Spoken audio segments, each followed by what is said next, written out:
Hello and welcome to 8th grade English. Today's grammar lesson is focusing on independent and dependent clauses. Take out a sheet of paper and a pencil before we begin.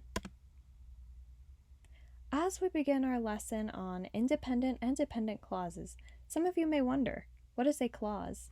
Well, it can be chalked up to an equation, just like math. A clause is a subject and a verb, and sometimes, but not always, an object.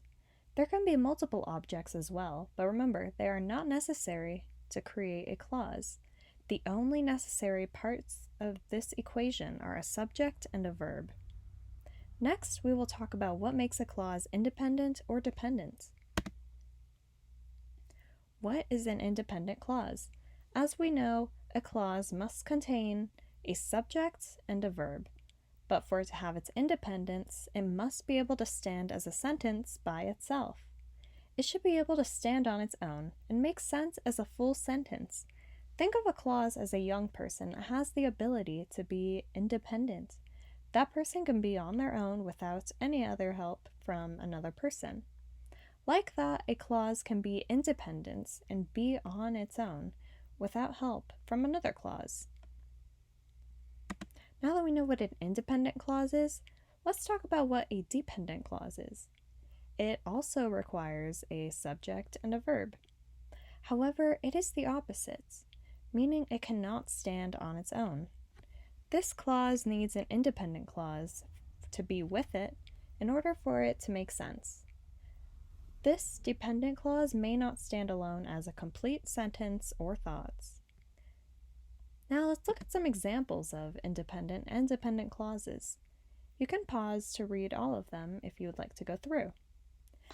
We can see that both clauses contain a subject and a verb. A subject and a verb. But what differentiates between the two is the coordinating conjunction. A coordinating conjunction is a word that connects the dependent clause to the independent clause. You can think of the coordinating conjunction as the extending piece of a puzzle that fits into another puzzle piece.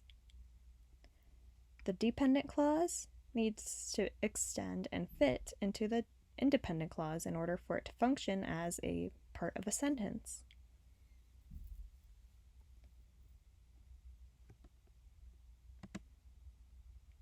Now let's look at some examples to try for ourselves. Is the underlined text an independent or dependent clause? Make sure that you write down your response to the following questions. I will read the entire phrase and then repeat the underlined clause. There were a couple dresses as well as some sweaters to match. There were a couple dresses. Is this an independent clause or a dependent clause? Make sure that you write down your response. Next question.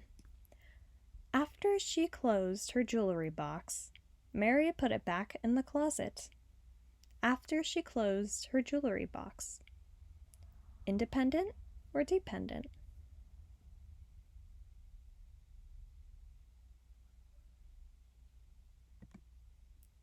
Alrighty, the last question. Within mere seconds, the door flew open. The door flew open. Independent or dependent clause?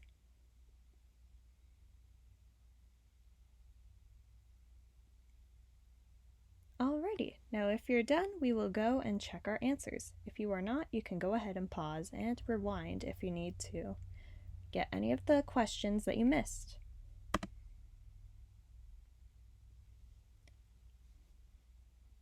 Now let's check our answers. Did you get them right? Pause the video to make sure that your answers align with the answer key. If they do not align, you can try again or ask for help. Now that we know what independent and dependent clauses are, we can try and make them ourselves. First, create a sentence with two clauses of your own, an independent and a dependent clause. Then turn to a partner beside you. Have them tell you which is which. and then you guys can switch roles. You can identify and label the clauses they created. Now pause the video and begin the activity. Now our final activity, the quiz. Label the dependent clause in each sentence by writing them down on your paper. Turn them in when you have finished. Pause the video and work on it quietly. Good luck!